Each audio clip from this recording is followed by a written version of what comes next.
Hi guys, welcome back to my channel if you are a loyal subscriber, but if not, hi if you're new.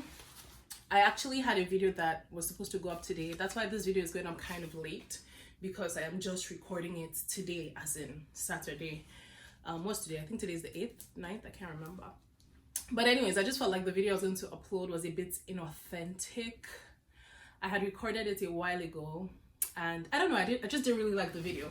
I am trying to be disciplined and stick to what I said I was going to do, which is that I'm going to upload videos on Wednesdays and Saturdays. So even if it is late on Saturday I upload this video, I am still going to upload this video on Saturday.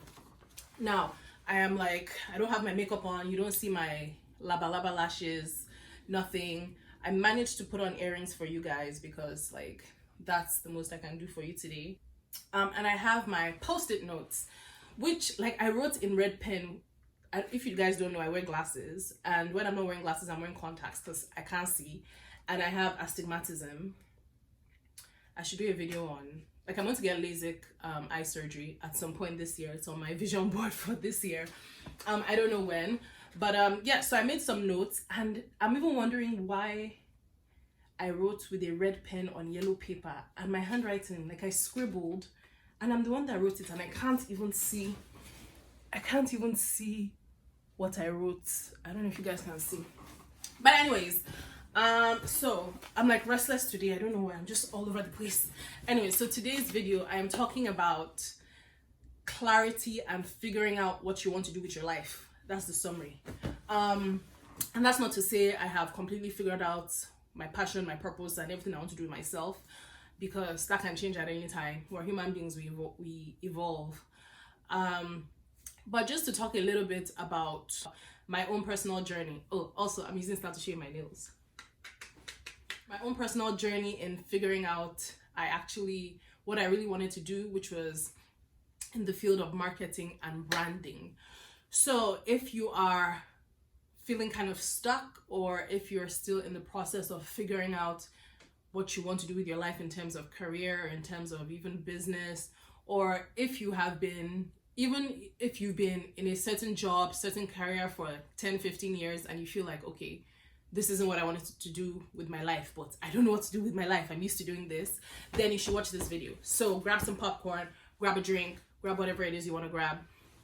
And I have this pillow here, by the way, so I don't expose my crown jewels on YouTube. So I wrote down 7 questions to ask yourself, and I also wrote down a couple of guidelines as well when you ask yourself the questions, because someone actually asked me this question about, like, how did I figure out what I want to do, and I asked her a bunch of questions, and I thought about it today. I was like, okay, this is something I struggled with at the time when I was trying to figure out what I wanted to do with my life, so why don't I make a video in case someone else is struggling with that as well. So the 7 questions you want to ask yourself, I'll just go straight into it. I will try not to extend this video unnecessarily. So the first question you want to ask yourself, and if you see me holding the paper like this, it's because I cannot see. So the first question you want to ask yourself, what do I enjoy doing? So yeah, generally speaking, what do you enjoy doing? And this doesn't have to relate to career or job. What are the things you enjoy doing? What are your hobbies? What are the things that make you light up? So that's a bit of a general question.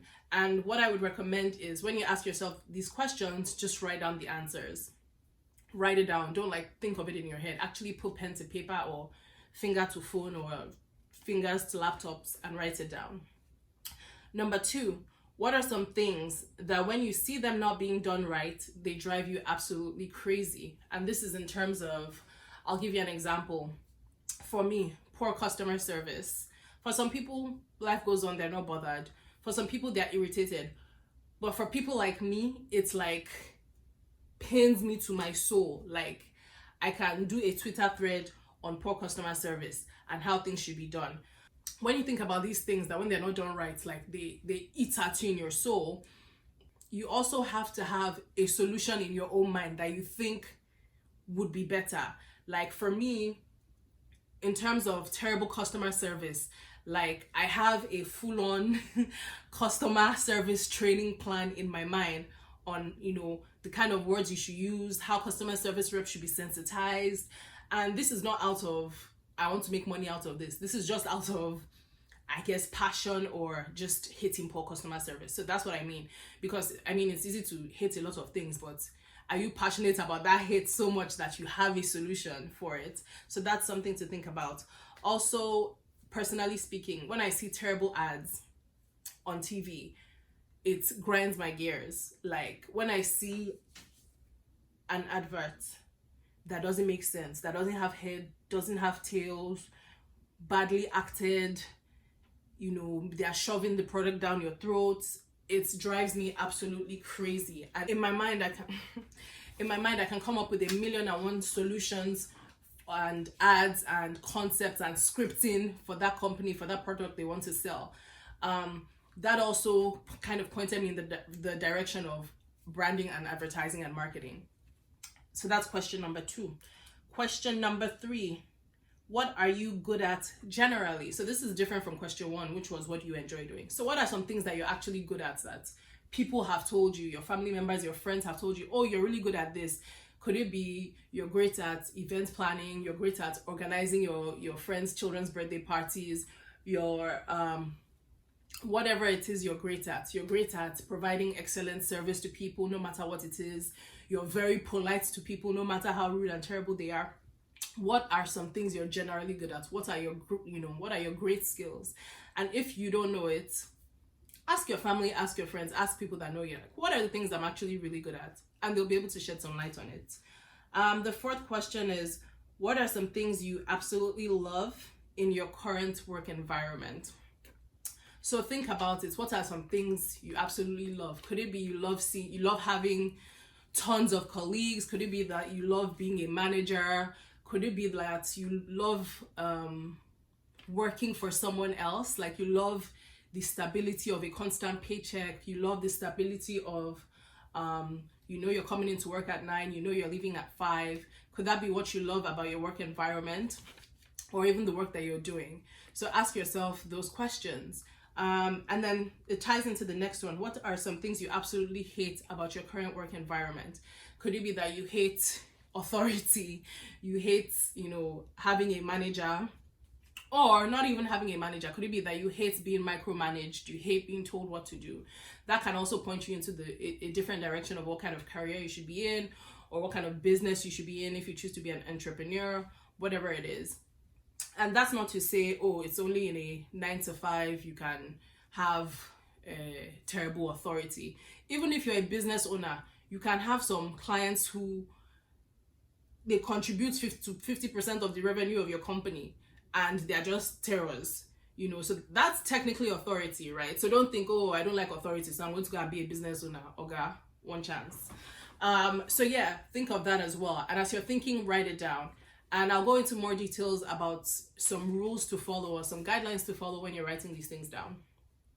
So number 6, what are some things you would love to have in your future job or in your future career or in your future business?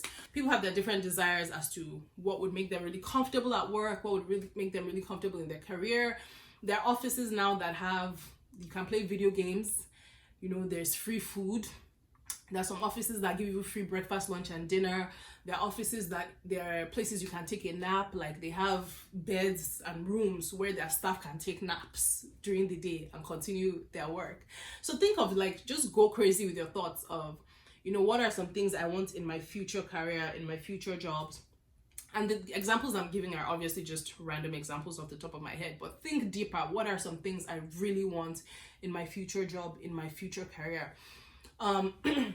For example, myself, I said in previous videos, one thing that I'm really looking for in my future work is flexibility in terms of remote work. So being able to work from home, that's something I'm really looking for in my future job, to the point that if it's not, if a job doesn't offer even the potential of working from home, I'm not even going to consider it.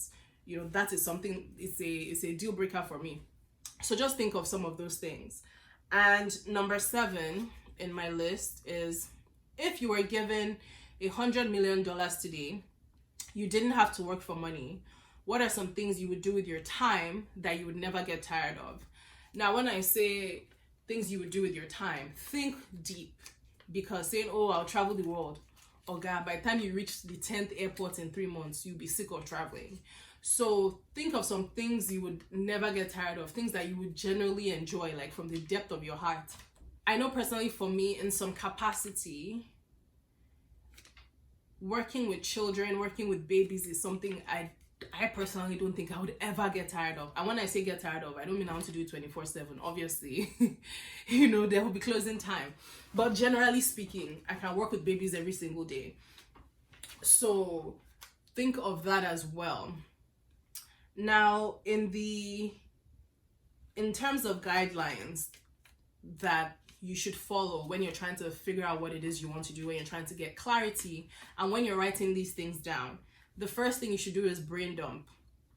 When I say brain dump, I mean just write. Write, freestyle, type it all out, scribble it all out, whatever it is you want to do. Don't restrict yourself. Just write and let it flow. 2, no restrictions, as I mentioned. 3, write as it comes to you. It doesn't have to make sense. That's 4. Don't force it to make sense. Don't force it to be organized. Don't force it to be structured or to fit into a box. Number 6, don't force it to be realistic. It has nothing to do with your current reality. Don't say, oh, in Nigeria, let's say, for example, let's just say in future, your part-time gig is that you want to be a basketball coach. So it's easy for you to work in an office that has a basketball court or whatever. And you're in Nigeria. Don't be like, oh, there's no office in Nigeria, so I'm not going to write it down. You don't know if God is going to take you to Google, which Google office has a basketball court. I don't know. I'm just making this up. I think Google in California has a basketball. I don't know. Don't judge me. But let's make that as an example. You don't know if God is going to take you to Google in 2 years to where the basketball court is. You get my point. Anyways, so don't force it to be realistic. Don't, when you're writing down your dreams and what you want, and you know, when you're trying to design your future life or design your lifestyle, which is a whole nother topic, don't try to force it to be realistic. The word reality the word reality is a trigger for me. Like when somebody says be realistic, like my eyes roll to the back of my head. Like I don't understand the meaning of realistic. I feel like saying be realistic is just an excuse to not dream big. Quotes me anywhere. So don't be realistic. Just write. Nobody's going to come and beat you for writing, you know. So just write as it comes to you, your biggest dreams, your wildest dreams, whatever it is you want for your future job or career. And yeah, so that's the last thing, dream wild, which I don't even know if it's number 6 or number 7. I'm sorry guys if this video is a bit scattered. So in summary, I just threw this paper that served me well. In summary, if you're trying to get clarity about the next steps to take, I guarantee that if you answer these 7 questions, you will be routed in the right direction. You'll be able to somehow be pointed in the right direction. It doesn't mean you're going to figure everything out overnight, and it doesn't mean that if you are pointed in one direction, you have to live and die in that direction. I always say don't be afraid to fail. If you fail, what's the worst that can happen? Life doesn't end. You pick up and you move on, you know. So also be ready to experiment, be ready to try. In trying to figure out what you want to do or the next steps you want to take, you have to be open to trying, trial and error. You have to test. Now, for me personally, just to mention a couple of quick things, for me, I knew I was really good at strategy. I knew I was really good at being creative. And I used to work in a bank, so I wasn't really doing anything creative. It was very monotonous. And I also knew that I like it when things change quickly. I like working on different projects, but when I worked in the bank, it was kind of like the same thing over and over and over again. So I did a lot of research. In terms of trial and error, I did a certification in business analysis because I thought, okay, is this what I want to do? You know, I was trying, I was testing, I was tweaking. I didn't just sit down and hope for the best. So you have to try. And also, no knowledge is lost. Anyways, guys, I hope that has been a bit helpful. I hope I wasn't rambling too much. My throat is so dry, I need water. But I hope you enjoyed my video. If you did, don't forget to like, subscribe. If you have anything to add, or if you have any tips for other people who are watching this video and sort of need help in terms of gaining clarity and figuring out what they want to do with their lives, you can also drop a comment. Don't forget to share this video if you have someone that's struggling with figuring out what they want to do, or they're doing something and they want to switch to something else. And I think the last major tip I would say is be brave. Don't worry about what anybody has to say. Even if you've been working as a nurse for 20 years and you decide you want to be a DJ, listen, life is short. If you're 50 years old, you still have, let's say, 30 more years to go, if not more. And if you spend your remaining 30 years as a DJ, that's 30 years well spent. So anyways, guys, I will talk to you later. And yeah, I hope you enjoyed my video. See ya.